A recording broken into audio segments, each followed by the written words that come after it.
誰だわ。 Halo guys, selamat datang lagi di channel ini bersama gue, Reborn. Buat yang baru gabung, jangan lupa dibantu like dan di-subscribe ya.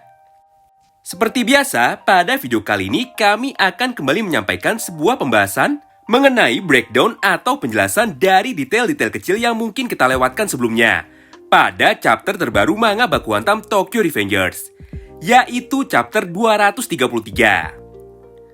Menurut kami, chapter terbaru ini benar-benar sangat epik sekali. Terlepas Takemichi yang tetap saja tidak bisa berkelahi dan masih terlihat lemah jika dibandingkan dengan petarung kuat lainnya, namun mental dan tekadnya benar-benar luar biasa. Di tengah gempuran serangan mental yang datang bertubi-tubi kepadanya pada malam ini, mulai dari kematian Draken, kematian Senju di Vision Takemichi, serta kematian Terano Minami di depan matanya, namun tetap saja Takemichi selalu mampu bangkit kembali dan selalu tanpa henti terus berusaha menghentikan amukan dari Maiki, walau saat ini semuanya sia-sia. Pada video ini kami sudah merangkum 3 hal atau 3 fakta penting yang muncul pada manga Tokyo Revengers chapter 233. Yang pertama tentu saja tentang konfirmasi dari kematian sang monster Terano Minami. Lalu yang kedua mengenai peran dari Hajime Kokonoi yang sangat vital pada pertempuran di malam festival Tanah Bata ini. Dan yang ketiga mengenai akhir cerita dari manga Tokyo Revengers ini. So, tanpa berlama-lama lagi, buat kalian yang tertarik dengan semua pembahasan kami kali ini, kalian bisa simak terus ya video ini sampai habis. Kita mulai dari yang pertama, yaitu mengenai fakta jika pada pertempuran antara ketiga geng besar penguasa Tokyo ini, akhirnya sang monster Terano Minami sudah kalah dan terbunuh oleh pemimpin atau presiden dari geng Kanto Manji, yaitu Sano Manjiro yang tidak terkalahkan.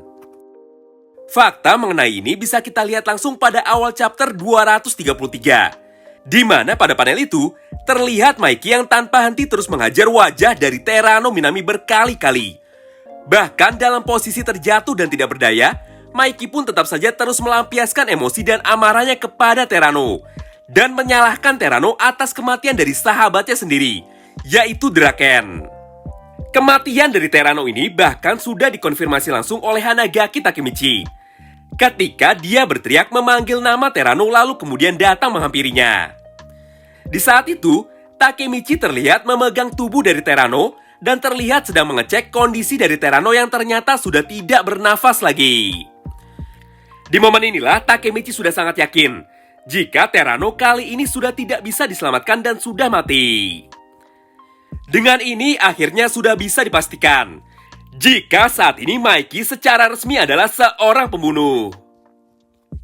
Hal ini sebenarnya bukanlah sesuatu yang aneh dan bukan pula sesuatu yang baru.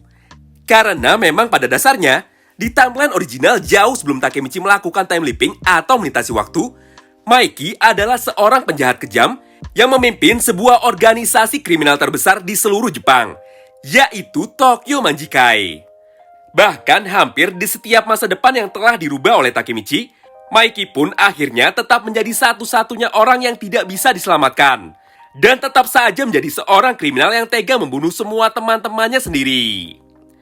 Nah, dengan adanya kejadian atau tragedi kematian Terano yang dibunuh oleh Maiki pada perang di malam festival Tanah Bata ini, maka semua hal kini kembali ke garis waktu aslinya atau ke garis waktu original.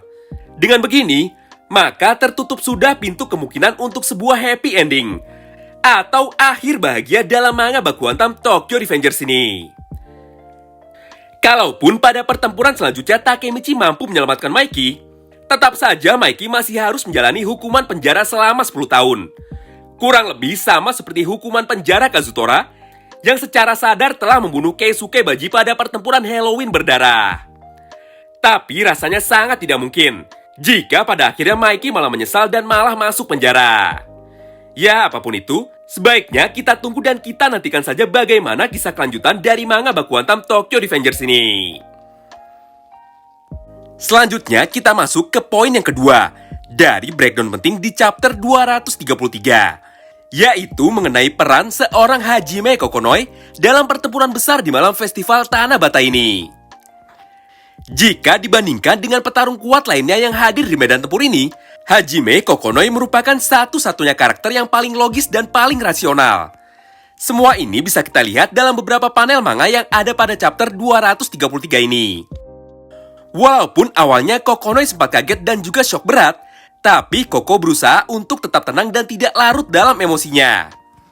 Dengan cepat, Koko pun mampu mengambil sebuah keputusan yang sangat penting, di mana dia langsung mengumumkan kemenangan dari geng Kanto Manji dan berkata jika konflik atau pertempuran di malam festival Tanah Bata ini sudah berakhir. Hebatnya lagi, Koko bahkan dengan cepat meminta semua orang, baik itu dari geng Kanto Manji, geng Brahman, ataupun geng Rokuara Tandai, untuk segera pergi meninggalkan tempat ini dengan tertib. Koko juga mengingatkan mereka semua untuk saling menolong satu sama lain. Menarik banget bukan? Tidak heran jika hanya dengan diisi oleh 3 orang anggota eksekutif saja, geng Kanto Manji mampu menjadi geng terkuat dan geng paling berpengaruh yang menguasai hampir seluruh wilayah Tokyo. Walaupun tidak pandai berkelahi, namun Koko mempunyai kualitas otak dan juga tingkat kejeniusan yang berada di atas rata-rata. Harusnya Koko lah yang layak mendapatkan julukan sebagai God of War atau Dewa Perang, bukan Akashi Takeomi. Namun, tidak hanya sampai di situ saja peran dari Hajime Kokonoi. Di antara semua orang kuat yang ada di medan tempur ini, hanya ada 2 orang saja yang mampu berdiri dan berani menghalangi langkah dari Maiki ketika Maiki mencoba menghampiri seseorang yang ingin dia hajar atau dia bunuh. Ya, betul sekali. Mereka adalah Kokonoi dan juga Takemichi. Walau mereka tahu Maiki sangat kuat dan juga sangat menyeramkan, namun Koko tanpa ragu berani menghalangi Maiki dan meminta Maiki untuk berhenti mengamuk serta mengajaknya untuk pergi dari medan tempur ini. Ya, walaupun pada akhirnya Koko tetap saja gagal dan tidak mampu membuat Maiki berhenti. Tapi meskipun begitu, peran dan keberanian dari Koko pada chapter 233 ini benar-benar pantas mendapatkan acungan jempol. Tanpa adanya Kokonoi di medan tempur ini, maka bisa dipastikan jika mereka semua pasti akan terus melanjutkan pertempuran di malam ini dan akan terus berjatuhan korban jiwa lainnya, sampai akhirnya dipisahkan atau dibubarkan oleh polisi yang datang ke taman hiburan ini. Tanpa Koko juga, kemungkinan Sanzu, Ran, dan juga Rindoetani tidak akan berhenti berkelahi, sampai salah satu dari mereka ada yang terbunuh atau kalah. Hal ini tentu saja membuat kita sebagai pembaca menjadi sedikit tenang. Di antara 2 orang gila yang ada di geng Kanto Manji, yaitu si Mad Dog Haruchio Sanzu dan Maiki versi Dark Impulsive, ternyata masih ada 1 orang yang masih memiliki hati nurani dan masih bisa memikirkan kondisi dari orang-orang yang berada di sekitarnya. Selanjutnya kita langsung sambung ke breakdown yang ketiga. Walaupun final arc ini merupakan arc terakhir yang ada pada manga Baku Hantam ini, namun pertempuran di malam festival Tanah Bata ini bukanlah menjadi pertempuran akhir yang akan dilalui oleh Takemichi dan juga Sano Manjiro. Dalam satu arc biasanya terdapat 2 bagian cerita. Bagian pertama mengenai konflik cerita yang menjadi pondasi awal dari perkembangan cerita selanjutnya. Dan bagian kedua mengenai revival atau penyelesaian dari semua konflik yang telah dibangun tersebut. Jadi tenang saja, masih ada kemungkinan besar jika pada akhirnya Takemichi mampu membuat sebuah aliansi baru atau sebuah geng baru yang bernama Tokyo Revengers. Di mana geng baru ini merupakan gabungan dari 3 geng sekaligus, yaitu geng Brahman, geng Tokyo Manji, dan juga geng Black Dragons generasi ke-11.